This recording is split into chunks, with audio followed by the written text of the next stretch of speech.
Okay, good guys. And that's our session for this subject. So we are now on our module 2 of our discussion on the title of this presentation is about a deep dive on Universal Windows Platform.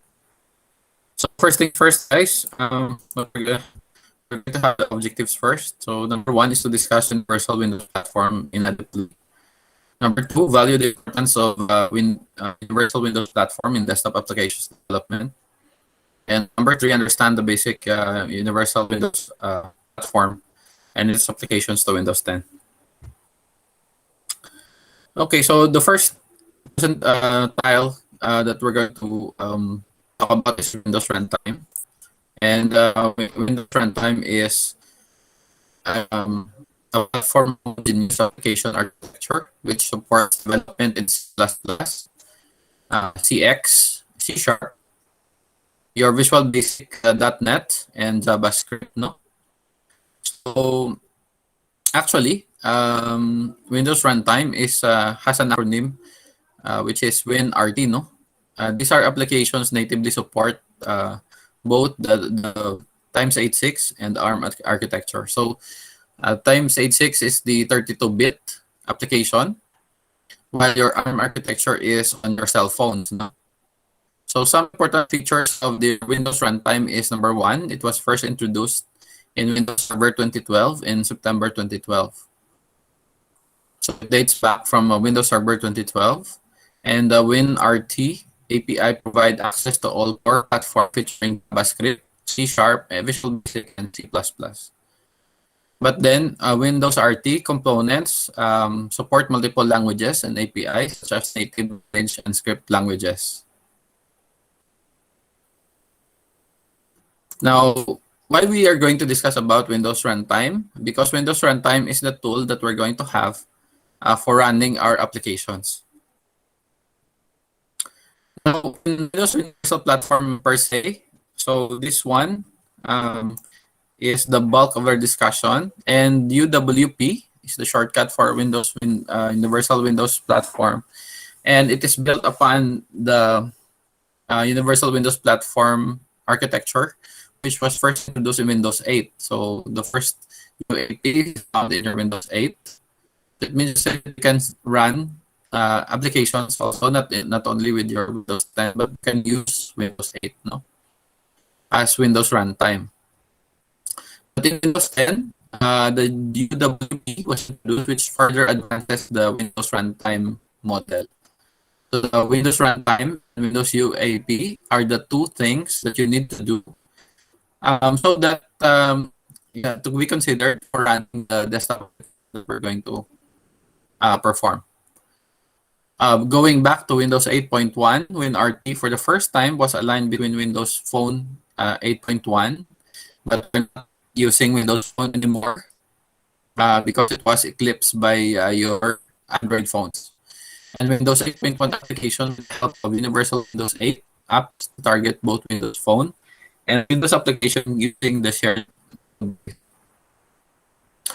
The product of this, guys, is actually when you are going to grade for Windows 10 operating system, mainly about your UAP for your phone base is that you can pair your Android phone in your Windows 10. So this is the byproduct of your UWP and WinRT.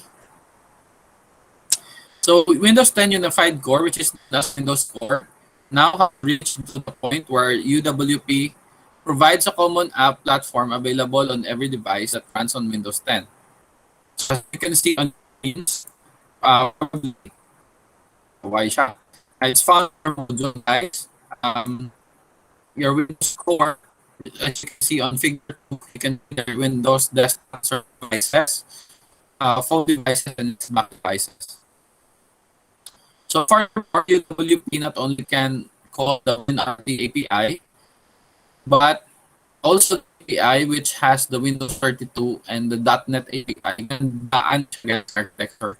So the .NET and the Windows is a part of your actually based on your .NET architecture nga kung mag-update yung Windows ninyo, It's still updating until now. So the only reason that Microsoft is still upgrading your API for .NET is that may dyan sa nag-develop ng applications nga garan pa sa native nga API ka .NET. So that is why they're still supporting it. And the bridge upon the application that is being used is the WinRT and the UWP. So, and then not only guys, the past applications we found supported with WinRT and your UWP, but also future applications that that will be running on several updates for Microsoft. Take note, guys, that Microsoft is now updating their softwares. So, tagduwa ka to. Guys, so last nga, is 2019. I think they are going to release applications this year. I don't know what one, pero there are applications including the applications for the applications that they're going to run. So, hopefully, guys, after having this subject, I think we can run, we can make use of several developing apps that Microsoft can offer.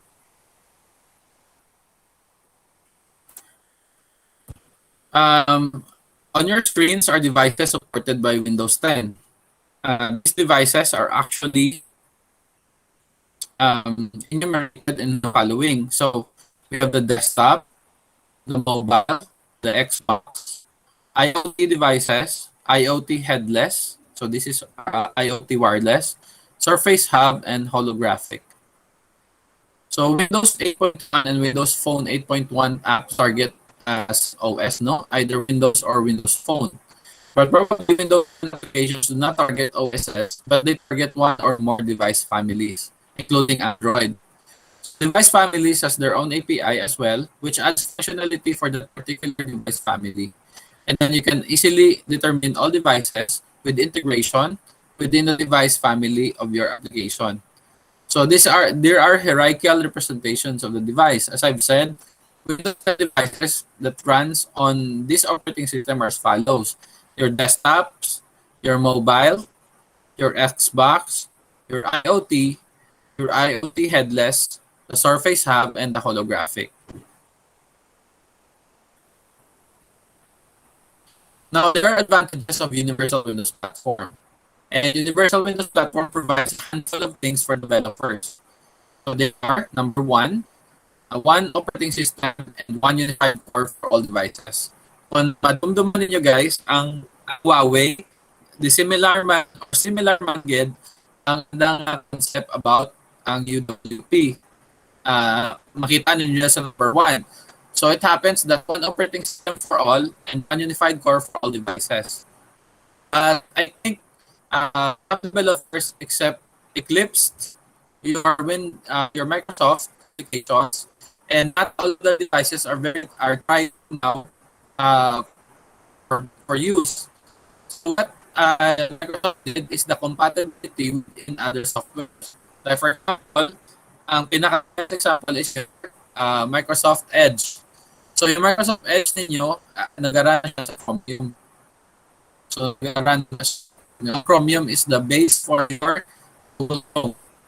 So as you can see, flawless nagawa ang application because they can run also Microsoft applications. At the same time, it can be compatible with your Google Core API. So number two is one app platform to run the applications across the family. When we speak about across family or applications across family, this refers to when the application is running on your phone. At the same time, it is running also on your desktop. At the same time, it is running also on your app. And at the same time, it's also running on your tablet. So all of those devices and other devices has a specific specification for running a certain program load. So ang concept ng UWP is that one platform lang, one application platform across all application every devices. So that is one advantage of UWP. Number three is application and dashboard. So the part lang is kaya Google Play. wherein tanan ninyong application dayan pwede ninyo ma-download na install sa inyong phone. So whereas on Windows, Universal Windows Platform, do pareho man talaga sa concept nanda. So makita ninyo daan karon ang amo da nga concept is evolved. Ang tawag kananda ka Microsoft Windows 10 is your store. Ang ano ganila tawag na guys, ang store bala sa inyong desktop. Okay, so ang Windows Store. So ang Windows Store. Sa Windows Store pwede ka makabakal ka applications. Na some of the applications are free man, pero there are applications that you need to buy and install on your computer. So depende sa software nga gusto ninyo i-install or gamiton ninyo. Gamit ang Windows 10, mabakal ka mo sa Windows Store kada ang software. So Dev Center tawag nanda, pero today ang tawag nanda is Windows Store. And then number 4, one store for all devices. So this is particular with number 1, that operating system and one unified for all devices. So one store ang tawag nanda karang una, pero the tawag nanda tulad is Windows Store. Now, if you're going to set up for UWP development, take note of this. You can screenshot your screens so that you'll not forget. This is also your activity for this evening, no? So what you're going to do is enable development mode for Windows 10. We're going to have a demo later on. Letter B, select update and security. And letter C, then select for developers. And then letter D, click on developer mode. So this is to activate your developer mode. And what is this developer mode in Windows 10 is that for this, when activating it, you'll be able to use of the database and the functionality of your Microsoft your Visual Studio or Microsoft Visual Studio for different versions, including 13 and 15. Okay. Then for your activity number 2, it's called Enable Development Mode 102. You're going to refer to this one to set up for UWP development, and then follow the steps on activating developer mode. And then what you're going to do as the step progress, you're going to screenshot each of the steps, and you're going to convert it to PDF and name it activity number 2 and upload it in your Google Classroom. So that's what we're going to have a demo from later on. And then for the code of the day, what is the color theme? White letter E sa punta. What is the color theme? This is actually your color theme of your module in activity in ITPE 3. So what is the color theme of your module in activity number 3? I think it's yellow-green, guys, no? So if I'm not mistaken. Then add Astra per Sapientia to the stars through knowledge. Okay, thank you very much, guys. And then right now we're going to demo. We're going to demo your activity number 5. Okay. So let me present your screen lang, guys. Ang taramdan natin is supposedly ang sa setup for UWP development. Okay, sige.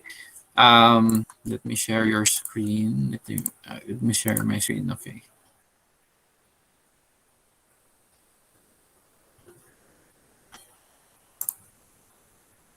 So it says here that go to start and then settings. Okay, so your start menu is here and your settings is this one. So click this and then select update and security. So update and security is found sa dalom, this one. Okay, then select for developers. Then click on developer mode. So we're going to select. There's an optional update. I don't know sa inyo guys sa computer, but tulad nga tiyempo, gapang update ang Windows nato, no? That is in preparation for Windows 11. So I think ang October 6. October 6 is Wednesday. I think sa Wednesday diya ka naton nanda i-release ang Windows 11. Pero as of now, chill lang tanay. Kay bago pa lang ang Windows 11, we don't know yet the ang itura kag ang functionality. So bago pareho maglada ka Windows 8 kabay pa hindi lang. I take on ang start menu duraon nanda. Medyo mabuti yan gawak tanong. At least that is my own opinion lang. So then we're going to select for developers. Then check natin. Okay. So I think for developers na menu is this one. Click nyo na siya. Okay. So, and then developer mode. So as you can see for developers, then all you have to do is to click this one on. So pag click niyo guys, may menu nga ma-open. It has turning on developer mode, including installing and running application outside the Microsoft Store, expose your device and personal data to security risks or harm your devices. So yes, yes na lang nila sila guys. Kaya hindi niyo mapuslan ang gin-install ninyo ng Windows, ang Microsoft Visual Studio kung hindi niyo pag-turn on daya. So pag turn on ninyo, amo mo lang guys. Then screenshot. Okay. Okay, so ginalanta ko ang PowerShell ari pa sa dalawa mo.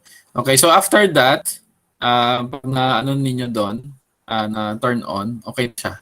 So i-click nyo lang ang pwede niyo doon guys ma-close ang window. Okay, so I think that is about it for guys, no? Hapos-hapos lang I think that is what you're going to do, Ana. Yes, Vincent. What do you have something to Sir, say? sir, hindi na sa Visual Studio nga 2021. May 2021 ka doon ng Visual Studio, how? Medya sir sa may ginuraman amo ka laptop sir, may dito ng Visual Studio nga 2021. Ate, mayad ganit na dato ay updated ang Visual Studio 2021. Oo, sir. Oo.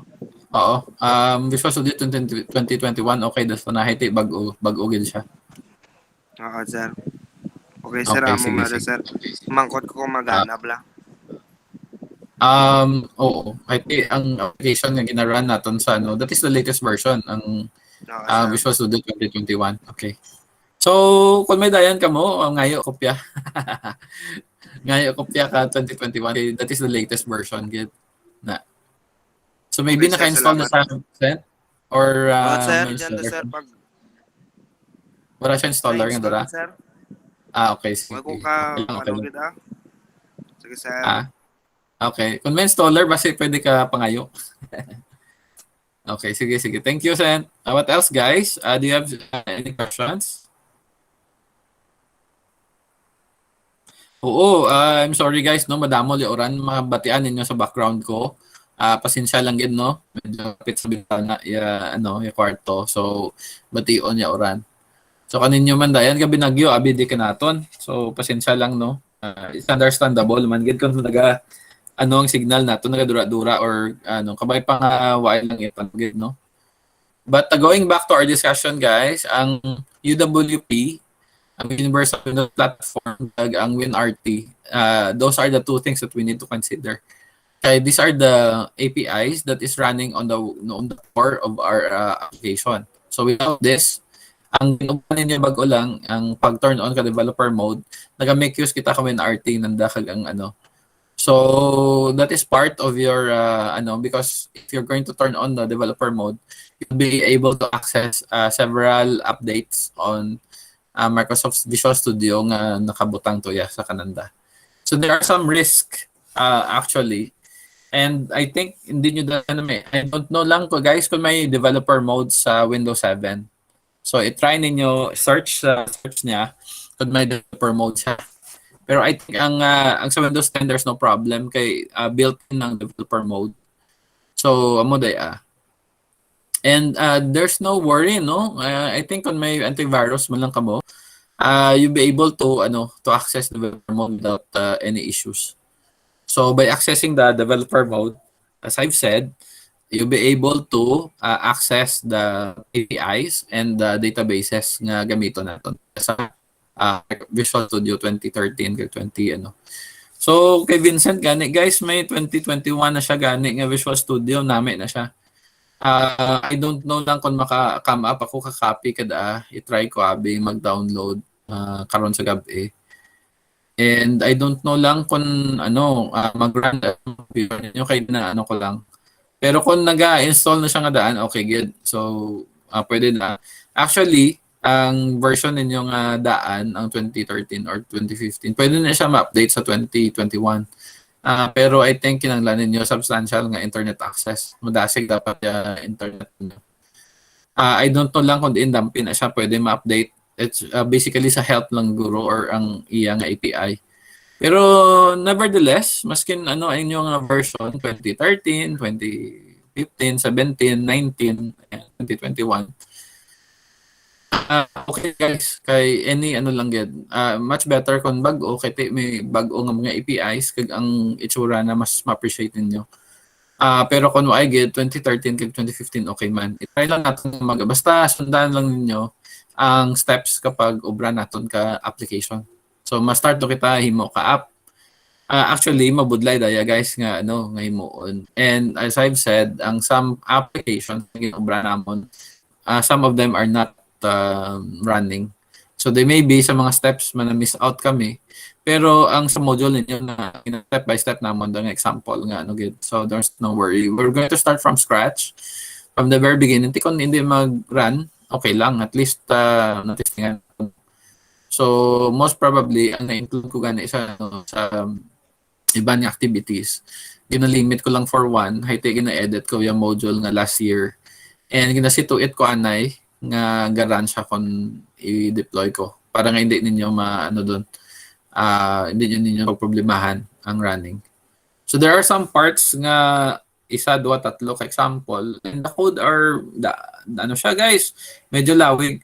But as I've said, if you're a programmer or a developer, so hindi na ako programmer, kaya ang programmer ka mo sang last year pa. So itong ginatawa, taka mo ka code, tapos gina-run ninyo ka gina-compile sa IDE sa online. And then pwede na guys, ang imuon na itong tanade, ma-hard coding kita kag ma-compile man.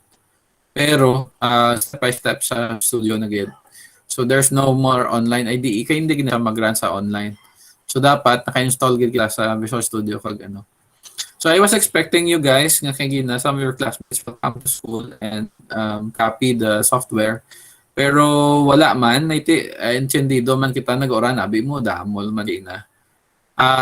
Pero ano, I think if you next meeting guro or next week naman, or maybe I will just announce on your chat box or in your group if when the time I'm going to school so that you can copy there. Tomorrow wala na kay I think mabagyo man. At the same time, I still have to go to other places pa. And I'm just going to update you guys. So if I can go back there on Wednesday or in Friday. So that's the time abing way ko klase mo. So anyway, maamat-amat lang I hope that you be safe tonight. Gabi nagyo. Let's just pray that the storm will not come here sa Iloilo. Pero signal number 1. Anyway, thank you again sa pag-attend ninyo ka klase. Abi ko gani guys, hindi ka mo mag-attend ay ano mo, gabi nagyo ginuran. Pero salamat gid sa pag-attend ninyo guys. And I know that you're interested also in learning how to develop an application. So desktop kita anay. May subject man kamo nga mobile app nga development. So this one tana is desktop nga ano. Medyo tayog daya gawa tanang nga subject. I mean is it's difficult to come up with a very good activity just for this subject just because of our limitations lang. But anyway, we'll try our best to comprehend with every step of the way. I'm just here. I'm going to guide you, so it's all good.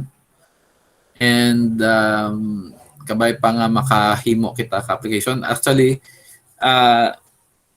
na base sa mga past nga mga IT students last year nga subject nga da iya kabudlay nandan na reward ka kon mapara nandaya application nagalipay for example pangabudlayan mo yung application mo nga ano for this week and then naparan mo siya I think ano nalipay na bala dang sanda kon mapara nandaya dang ginahimo nandang application. So kabay pa, guys, hindi ka mo mag-expect nga ano gila itong sa subject nga nga di mo maka-bragid ka mo kadang automated nga dang app nga dang ano gid. Testing man gyapon. What I mean is the activity is all unbounded with a limitation. So you're expected, don't expect too much. Ano lang daw, hampang-hampang lang para nga hindi ka mo ma-disappoint pala. I think matayog gid man niya IT nga kurso. So there are several fields just like this. This is another field. It's app development yeah. So it's another field. Ang programming ninyo another field. And then there are a lot of programming languages nga wala pa ninyo matunan. And gahulat pa nasanda ka ninyo tunan ninyo kag iparan. Kay maybe in the masar mag-graduate kami magamit manamon daya hindi tanan. Kay namon ja kaninyo ay ti base pa lang sa rubrahan ninyo bala sa one of their standards amo daya. So insa nga kinahanglan ninyong lain-lain nga programming language nga tun-an nga insa nga hindi lang istad ng abi itudlo alin first year hasta fourth year hindi pwede guys kay lain nga lengguwahe lain man ang application nga niya. So and then we are teaching you how to build and I'm not this is not a guaranteed for you after graduation that amo gidaya magwa sa inyo nga rubrahan pero at least ang proseso kapag obra pareho gid. What I mean is paano ka mag-encode, paano ka magbasa ka file structure ka programming language, paano ka mo mag-copy paste or ka mga code nga halin sa library. So those are the things that you need to consider. And those are the things that you need to comprehend during the time when your company that you're going to be employed will teach you. So i-training man ang mo dayapon. But so much so, I hope that you will not regret anything nga hambalon nyo ko galingon yung dad na mati man ko kay sir kay ma'am karang una. Nga galektor sa na coding wag ko pamati. Tido paron na dayan ako gawa mag code or mag-insende. So guys, actually kami maestro ninyo, hindi man kami kada guys ka sa ulo katanan. Hindi inamo da sa ulo ang mga looping statement, mga insindihan ko daan ng looping statement pero hindi ko dam sa ulo. I cannot memorize all of that. Hindi masyado ta kabisi, hindi nato da madungduman kung ano pala. Pero at least ang proseso kapag ubra ang concept dayan di pareho lang da sandatanan nga ang proseso na ang lengguwahe lang naglain pero ang pagproseso ang looping statement mga moda these are similar things pareho man lang da. So syempre kung lain niya lengguwahe lain man niya code, so that's why moda pero if you're going to employ yourselves in the future in companies, use the standard that they are using. So mo lang dayat ko, you just use the standards that they are using because that's the standard that the industry is using also. And according to ICP, in the near future, 5 years, there are about 75,000 IT personnel that are needed in the field. So you are very, very lucky. Kay palihog lang kung mag-graduate ka mo, layas ka mo di San Enrique kag sa Pasig. Hindi ka mo magtinerte. Go to other places, Iloilo City, Bacolod City, Rojas City. I don't know that Rojas City is becoming the IT hub of Panay because of Mr. Lusuriaga. Ang galing lang ang specialty na dato sa Rojas City nagamatamat do sa call center. Ang sa Iloilo nga gutok nga call center to yan nagapatiplang, nagaadto. Ada yun ang pinaka specialty ginanda is ang drawing mga drawings sanda ka mga illustrations kag mga graphic arts kag mga manga kag anime nga gina-export ng Japan kag sa Korea. So ang may dayan pa nga instruction na technology nga nagatudlo sa Iloilo sa UPB pa lang aton way kita ang aton nga track is programming lang kag so I know that some of you are talented, no? Mag-drawing bala. Sino kaninyo kumaan mag-drawing kag ano. Ang digital art do karon mahal bala guys, ang digital art. So all of those things basically is part of being an IT student. Just because I told you this, Kai, one of your schoolmates posted in Facebook, insa nag-IT tanak ko no. So, white na ko no kasi hindi, sa tatlo pang na third year na siya. Tapos, insa ko no nag-IT siya. So, have you ever asked yourselves, insa nga nag-IT ka mo? Or base expectations nyo karang una, bukon ito, ano. So, anyway guys, I medyo madalo mga IT, pero at least if you have a niche, what I mean about a niche is may matun-an kang isang specialty mo, then you can never go wrong. So, one of our student, which is now on BFAR, sa BFAR na siya gaobra. Sa BFAR na siya gaobra guys, no? Bureau of Fisheries. Anang specialty is hardware and software repair and installation. So, kamo, third year na kamo, so you have to think of something, including this. Din ako nag-enjoy of being part of an IT student. Din ako, I'm sorry nga na-cut short ang learning ninyo kay pandemic, no? Pero din ka mo mas interesado mag-code, mag-develop ka application. So, ang mag-develop ka application, tulad pala natin datunan. Mahilig ako mag-coding, mag-repair ng mga computer or electronics, mga electronics. Mahilig ako mag-kuti-kuti, mahilig ko ano. Depende ka ninyo guys. Ano yun ninyo kung diin ka mo mas gusto ninyo yung field nga sudlon. Kaya ang IT is very broad. And one of the, that is why nga lain-lain ang inyong subjects. So for this subject na, ang ginatudlo naton is mag-develop ka application. So base pa lang, some of you ma-enjoy nga mag-develop and then hindi mo mangin programmer sa urihi. Base mangin developer ka mo. So that is one field, no? And then sa fourth year ka mo, may network administration and network administration and networking, system administration and networking. Ang naduman na is more on hardware.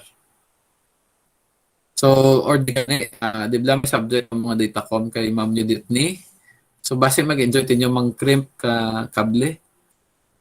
So, base mo din yung talent. So, kung mo na sa network administrator ka mong side or ng field. So, the IT has several fields man. So, I think it's all good. And, observe rin ninyo yourself ninyo starting from now. Kung din niya hilig ninyo or din ka mo mas hiyang or din ka mo mas enjoy nga part nga or nga subject. So it might be nga base sa research ang inyong specialty. Sa research din yun nabilong. O gusto ko tako mag-research na. So amo dai mo tanang nga field nga sudlan, IT researcher na. So those are the things that you need to think about. Kaya you are all now on third year. So do you have any question guys or regarding our activity? Our activity is very easy lang. All you have to do is to activate lang the developer mode. And na-demo duman naton kung paano himuon. So, I think tapos lang siya. And take note, your activity is only one, no? For this week. Isa lang. So, I think human ninyo daya within ano. And then, please don't forget to screenshot your activity and convert it to PDF. Alright? So you're going to convert it to PDF and upload it in your Google Classroom. Okay? Okay, I think that is all for this evening, guys. Do you have any still what's this gane? Inquiry? So some of your classmates kay na nag-bulk exam ang sa nyo midterm. If you have time, relyhon lang ninyo. Why pa kita gabi time sa online nga mag-ball kadang midterm kag ang final why pa ang link kay mabudlay. Why man ko kaano ka guideline pa, so I think wala pa man gid. And if you're going to gusto niyo mag-go ahead parang why ko matuligban, you can take the exam lang paper and pencil. Or what I mean about it is you can printahan ka mo test questions, and then you answer it A, B, C. And then on the spot, I will check it lang for you so that you can be graded na sa ano ninyo. I think kagina, it's all good kay si Edmer, kag si Lloyd, nagbutan da ka midterm exam nanda sa ITPE, IT 221, nanda ang last sem pa lang subject. So if you want to do the same, you may go there on Monday or on the day that I'm going to announce kung kabalik ako sa school. So amo lang da para hindi ka mo mag-worry sa inyong midterm exam, the final exam. And the activity for your other subject and in this subject, ongoing pa. So you can pass it until next semester. So by the time that the next semester will expire, it will be automatic grade na lang siguro. Okay? So thank you so much guys and good evening sa tanan. Don't forget the code of the day. What is the theme of our module? So it's yellow-green. Yellow-green. And then, green, yellow-green. Pareho ka t-shirt ko. Yellow-green siya. Okay, some more inquiry pa, guys? Okay, no more? Okay, so thank you so much. Keep safe. Kabay pa ano pa kamuyo, gini, bagyo, hindi mag-adto ka naton. Thank you, Elena. Thank you, Angelo. Thank you, Brayden sir. Jan, good evening. Thank you, Randall. Thank you, sir. Good Charmaine. evening. Thank you, sir. Elena. Brayden Jan, Danica, Henry, Ivan, Jericho, Jocelyn, Juliet, Macwan, Pearl Joy, Fiona, kag si Rhoda May, Roddy Rose, Ronila, Marie, Rose Ann, si Rose May, kag si Vincent. So thank you guys for attending our classes. Do you have anything to say? No more? Okay, sige. Thank you, Danica. And pasensya lang mo kung medyo problemado kita ka internet nagabisyo. So if you have time, you can still see this video. I will post it in your na lang siguro, your FB groups so that you can replay. Or you wanted to go ahead the steps sa pag-install ka developer mode. You can still use it. And take note that you're going to use Windows 10, not any other Windows application. Kaya ang developer mode, ara lang sa Windows 10 ata. Windows 8.1 may ara. So Windows 8.1. Pero sa Windows 7, I think not. Wara, guro siya at developer mode. So you use Windows 10 nga, guys, for turning on the developer mode. So thank you and good evening sa tanan, guys. And see you on Friday at may bye-bye, baby. Bye-bye. Bye-bye. Sir, pwede ka pamangkot. Yes, Rose Ann. Pwede gid. Sa ganito, sir, ang ikaw available maghatag sang midterm exam last sem? Anytime, basta you go there lang. Okay. I will print you paper na lang siguro. Paper and pencil. You can do it by 2s or 3s. Hindi lang mo magdungan. Ay bawal di ba bawal ka mo gid man to sa eskwelahan. Pero just drop by lang by 1s or 3s or 2s. Hindi man siguro dahil magsita kung gamay lang ka mo. Lang the day. Pero every Monday I'm at school. So every Monday naga-report kami sa school because that is our day to report. Pero sometimes kay nagabalik sa school because may mga obrahon bala kami. Hindi naman maobra sa balay. So tuya kagabalik kami kada. So layhon naman lang ang exam ninyo. Madali man lang. Okay, sir, sa Monday so thank you. Sir, pwede ka sir. Pwede gid. Oo. Balik lang kamo sa Monday. Manami gani kon amo hay at least wala. Pwede man online kaso medyo budlay gid ako. Kita nyo why pa ako nag-announce. Budlay abi guys mag-ubra ka exam sa online. Abi nyo mapos.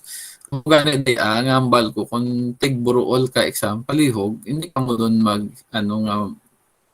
baribad pa ka mo hindi magbuol. Buol gid ka mo ka exam. Ay maskin madatanay score niyo basta na kabuol ka mo ka sa exam. Kita May nyo, emergency. problemado. Oo, ano di ang emergency ng may ano gid, may nabungguan or may na ano or may Urgent. urgent gid nga hindi do ka ginhawa amo da. Ah, so amo da emergency Nagba- gid. Ha? Nagbata sino? Pag Ati, midterm confirm. exam, gid sir, nagta ko, sir. Amo na wala ko kakuha Ano? midterm. Nagbata ka? Yes. Aw, sorry. Ati, why ko kamaan abi nga nagbata ikaw. Kalang amo na tong nga time. So anyway, sige. Okay. So mga something emergency nga life or death that is exempted. By the way, guys, no, just lend me your prayers, no, to kay ang ano ninyo kaning ma'am, ang bana ni ma'am yung bep lang nagpahuway doon ng pangamuyo kita para sa ano na it's a sad matter but actually mo giday kabuhi, no. I just heard the news lang today lang and unfortunately ang bana niya is not with us today na. So may his soul rest in peace na lang siguro. Pero just the same, I don't know if you have subject kay Ma'am nyo Bip Ma'am nyo Bulnes, but let us pray, no, the repose of the soul of her husband. So thank you guys, include her in your prayers lang para nga mangin antayo yun man niya pag ano na. So salamat gid guys sa pag ano ninyo sa subject naton and thank you gid. If ever you have problems pa, just tell me or questions, no, regarding our activity or regarding our subject. So thank you so much and sige guys, God bless gid kaninyo. So thank you and see you next meeting naman. Oo. Sir, bye-bye, Sige. sir. Bye-bye din. Okay, bye-bye. Bye. Bye-bye. Bye-bye. Thank you. Cute kay Nablos. O, Santa? Ay, Sent, ikaw to kay na nakonsulta ako. Jeff Enrique. Oo, sir. Nakuli ko din, sir. Oo, kita takaw. Laway ko ka dumdum kundi dampi. Basta na nasa platan ko lang ay gidara ko kasarakyan. Ay gauran balaw. Gauran. Oo. Oo. Nako do si Vincent na to. At ikaw gid mo to. Kajam lang ko nakuli din, sir. Oo. Sige, sir. Okay, sige. Bye-bye. Sige, sir. Hello, sige, bye-bye. Kita ko to gali ano nyo, i-activity sa no do sa research nami na sino nami to activity sa research. Sir. Okay, sige, bye-bye docent. Bye-bye don pata. Bye-bye. Sige, sir. Ah, ano sir? Amo majagin ulit namon nga parte sa research kinaya. Oo. Na actually na namian ako katong inobra nyo. May comment nga dito to sa isa nyo ka-classmate. I don't know kung sino ang classmate nyo nga email nyo. Basta, okay, Ana, guro kay Elena, guro. Oo, sige, keep up the good work lang. Sige, padayon lang kita. Sige, salamat. Sige, sir. Bye-bye. Bye-bye din. Yumi, bye-bye. Bye-bye.